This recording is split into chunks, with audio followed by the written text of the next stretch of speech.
Hello again and welcome back to my channel. My name is Hannah Nasser. I am a realtor here in Oklahoma, and as you've seen in the title for today's video, I will be going over how to represent yourself as a buyer here in Oklahoma and give you step-by-steps what to expect and where to find all your information. So hopefully by the end of this video, you'll be able to decide if you do want to take the ropes and do it all on your own, or maybe hire someone like me to help you out. Don't get me wrong, I know so many people who have represented themselves when purchasing a home. But I will say, if you are a first-time home buyer, I probably wouldn't suggest also representing yourself during the transaction. There are so many emotions already involved in buying your first home that trying to figure out and learn all the intricacies behind a transaction is probably going to add so much more stress than you even need. But, however, grab your pen and your notepad and let's take some notes. Okay, step number 1, get pre-approved. Not pre-qualified, pre-approved. That means going through all of your income verification, getting your credit pulled, and having that letter in hand from your lender stating they will lend you X amount and here are your terms. And for that, you will need your last 2 years of tax returns, your 2 most recent bank statements, and your 2 most recent pay stubs. For a lender, seeing that consistent income is so crucial for them to feel comfortable in order to lend you, such a large amount of money. And once you have your pre-approval letter, or in some cases, if you are paying cash, you will want to get a proof of funds letter, essentially, which is a letter from your bank stating that you have enough funds in your account to purchase X amount for this home that you're looking for. And then once you have that, you'll move on to step number 2, which is house hunting. Okay, and to start your house hunting journey, you can look at places like Zillow, Realtor.com, and even Facebook Marketplace for properties who may be for sale by owner or just not put on the market. And just please be aware of scams. The really good part about putting a home on the MLS is already clearing out any suspicions that it could be a scam. Because in order to put it on the MLS, it has to be backed behind a licensed realtor. And a lot of times, especially on places like Facebook Marketplace, and I've even seen places like apartments.com, even just for rentals, who will pull just random addresses online and claim to be the owners and try to sell you the home directly. And so it's really important to do all of the background research on any home that you find. And the easiest way to do that is go directly to the county assessor's site, look up the address and see who it says the owner is, and then make sure you get that verification from whoever you are speaking to directly. So once you've found maybe 1 or 2 houses that you could really be interested in and you want to go see in person, you will reach out to the listing agent directly if it's listed on the market. And just be careful for sites like Zillow or Realtor.com that partner with a lot of agents in the area that will make you think you're actually getting in contact with the listing agent directly, but most of the time it's actually just an agent they're recommending you get connected with to help you tour and then represent you as a buyer. And for instance, like Facebook Marketplace or even other sites like forsalebyowner.com, where the houses may not always be listed on the market, like I mentioned before, reaching out directly to that seller and coordinating showings so that you can tour the homes in person. Of course, you'll probably want to look at a few different houses before you just jump into one, which actually brings me to my next tip, is to watch out for listing agents who are touring the homes with you that aren't pressuring you into, one, letting them represent you as well. For example, if you were to want to put an offer on one of those properties, they can kind of let you think that they're going to represent you as well and they can write the offer for you. But honestly, those agents are already being represented by the seller. They have been hired by the seller and are being paid by the seller. So if you actually are wanting your own representation, represent yourself or hire your own agent. Do not let the listing agent essentially represent you both, because they're just there to get the home sold, and you don't always know the true intentions behind that. So just be aware. And that brings me to my next step, number 4, which is understanding and preparing all of your contracts. And this is typically where people get tripped up. I do suggest reading every line very carefully and Googling any term or phrase or anything like that that you just don't understand. It's very important to understand everything that you are signing. Now, as far as where to get these forms, you can usually find them on the Oklahoma Real Estate Commission's website, and they're pretty good at keeping those up to date because, surprisingly or not, the forms do change often. The board has to keep up with all of the ever-changing laws and rules and regulations to just keep everybody honest and very transparent on what is going on in a contract. So finding those forms, pretty easy. Interpreting them, maybe not so much. Every line, every blank space, every check mark is legally binding, and you don't want to find yourself in a position to where you're losing your earnest money, losing the house itself, and just getting into something that you're not really sure of.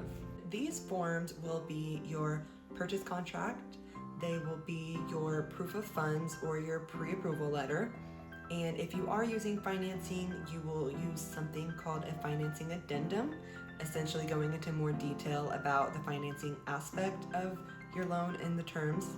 You will also sign any disclosures that the sellers have provided, especially ones like lead-based paint if the house was built before 1978, property disclosures with just basic information about the home and anything else the seller knows, maybe past leaks or issues or age of the roof. Of course, if you have a seller who's being very truthful, these forms are crucial to help you understand exactly what's been going on with the house, if anything. And other forms that you may want to acquire upfront are, for example, your lender's cost sheet. If you are using financing, they have their own fees associated with lending the home. That's not just the amount that they're lending you. So it's really important to understand upfront how much that's going to cost, not only at the closing table, but also your monthly payments and your fees, your insurance, your taxes. All of those things are really important to know. Other fees that you need to consider upfront are calling around to different title companies and gathering their costs and comparing, or if you don't want to acquire title insurance, which I would definitely suggest to cover your butt for if anything happens in the future and something comes back and there's Sally Sue's long lost granddaughter that's claiming the house is actually hers. If not, you will hire a real estate attorney, and they're going to do a little bit of research as far as the title history goes and make sure there's no liens on the property, kind of help you out with the contract, and then they will, switch over the title for you. But that's not going to protect you from anything for the future. So it could save you a little bit of money up front, but that risk is up to you. And then as far as the contract itself goes, you really want to pay attention to all of the main parts of the contract and where it's just crucial to know what you're getting into. And of course, the main one is the purchase price itself. Second, you will have the terms of financing, which we talked a little bit about before, whether you're paying cash or getting a mortgage, or in some cases you could gather seller financing, but that's an entirely different video. You'll also talk about anything that you may be asking of the seller. Are you wanting them to purchase a home warranty? Are you wanting them to cover some of your closing costs? You'll also discuss the length of the contract. Typically, especially if you are using financing and going through a title company, you'll want at least 30 days to have that home under contract, to do all of your due diligence, gather your financing, clear the title of any liens or anything like that that would affect the title. You'll also get all of your inspections done, which is the next point, making sure you have enough time set aside in your contract to go towards your due diligence to get all of those inspections done. You do not want to skip a home inspection. I've seen way too many times, unfortunately, especially when a buyer is not represented and the seller is represented. It's easy to be convinced that you don't need an inspection and the sellers will give you a discount on the house and they'll work with you and give you this great deal, when the most important thing about buying a home is the inspection. Get them all done. Your termites, especially here in Oklahoma, your foundation, especially here in Oklahoma, your HVAC, your roof, your electrical, your plumbing, all of those really main big things, do not skip on and hire good. Don't look for the cheapest guy around. That's just my personal opinion. And for your next step, you will be delivering your earnest money. As soon as that contract has been accepted and signed by both parties, you then need to deliver what some people call your good faith money.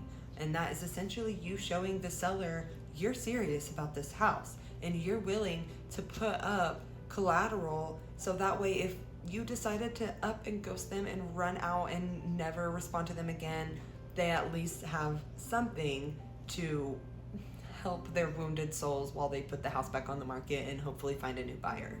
But that money is also there for you as well, because if for some reason the seller were to decide to back out of the property not within y'all's agreed upon due diligence, then you can take that money and move on about your way and hopefully find your next home.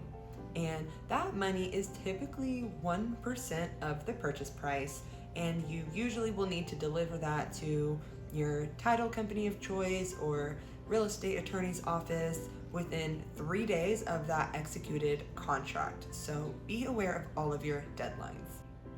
And this is when acquiring that home insurance is crucial. As soon as you get under contract, it's best to do that first thing up front, get your different quotes, so that way you can get that money to get those quotes to your lender or your title company, both sometimes, so that way they can incorporate that into your estimated total cost to close and your monthly payment. So that way you know what to expect and they can help you understand those financing numbers really before you get to that closing table. So it's a lot of words for me saying get your home insurance covered as soon as you get under contract. All right, so a quick midway recap. We have decided you want to represent yourself. You have acquired financing. You have found the home that you want. You've toured it. You have written your offer. You've negotiated with the seller and it's been accepted. You then get your earnest money to the company of choice and you move on to acquiring your home insurance. All of those should be done up to this point, which is then when you will start to go into your inspection period. Like I mentioned before, very thorough inspections are important, and just make sure that you're not skipping out on some of those. So that is going to be your next step. And then after that, it's when you will get yet another form from the OREC's website, Oklahoma Real Estate Commission, and that will be your treatment, repairs, and replacements form. That is where you will negotiate any of your findings that you have gotten from the house, the inspectors, all of those things, and that you really need to be taken care of and addressed in order for you to feel comfortable with moving forward with the property, and you and the seller then have your next period of just negotiating those repairs. I know I've mentioned your due diligence so many times already, but included in that is more research on the actual home and what it's going to cost you to live in it throughout the next few years of your life, or however long you plan on keeping the property. I mean, one, the HOA. I've seen so many people who have not really gone into detail on, one, if there is an HOA, two, how much are the fees? Are you paying them monthly? Are you paying them yearly? Are the sellers up to date? Those are really important.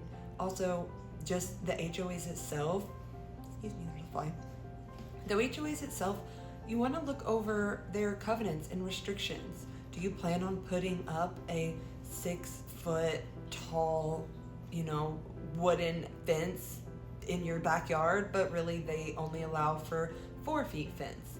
Or are you wanting to build a shop and you have to go through specific requirements and materials and sizes in order to build a shop on your home? There are so many details that go into something as small as an HOA. It's really important to not skip over that. As well as your property taxes, your insurance. Is it mandatory to acquire flood insurance? Flood insurance can be really expensive, and skipping over something like that can really screw you over in the end. As well as just home insurance in general. Are you buying a huge house and you're not really familiar with how it goes, and now all of a sudden you're gonna be, paying $5,000 a year just in home insurance? You just never know. Is it best to buy a house with a storm shelter? Is that the area you're gonna be in? Can that help you with your insurance? Your taxes, they go up year over year. As your value of the home goes up, so will your taxes. And just be aware of all of those fees that can sometimes just be hidden. Okay, I hope you're still with me at this point, but you're getting there. Now, you'll essentially be handling and tying up all of those last minute closing processes and documents that your lender and the title company will be needing from you. You'll be the go-between, all of those people, including the listing agent themselves. And so this will be acquiring all those documents they need, copies of your IDs, any kind of verifications, scheduling the closing themselves, and doing your final walkthroughs by making sure the property is not only taken care of with your special request, but also in the same or better condition than it was when you wrote that offer. Side note, sometimes that final walkthrough can be a make or break for a deal, especially here in Oklahoma, where sometimes we can have crazy weather. And if you have a thunderstorm or a hailstorm or something, between that time from when you've done your inspections to when you go to close, there can be major things that have happened to the home. Hail damage to the roof and leaks now into the home. The fences could have been knocked down and blown over. I mean, you already know, use your imagination. All kinds of things can go wild. So making sure you're keeping track of those deadlines, you're doing that final walkthrough, and you are getting together all of those documents that all of the other parties need in order to make this a smooth closing process. Just remember to stand your ground. Do not take anything from any side that isn't agreed upon already, or making sure that things are done that have been agreed upon. So not having an agent on your side means you will be having to do all the defending and fighting on your behalf. So make sure to stand strong during that process. Not saying there won't be reasonable people on the other sides, but this is just a very important transaction for everybody, and it's dealing with a lot of money. People can get emotional. People can, you never know. Just make sure to stand your ground and don't move forward with anything that you don't feel comfortable with. All right, after you have done your inspections, you've done your final walkthrough, you feel comfortable moving forward with closing, you'll then schedule that closing time at the office. Everybody will agree upon it, and you will provide with your funding. So some people will show up to closing with a physical cashier's check in hand, and other people will choose to wire the funds to the title company ahead of time. And both options are fine, but please be aware of scams, wire fraud especially.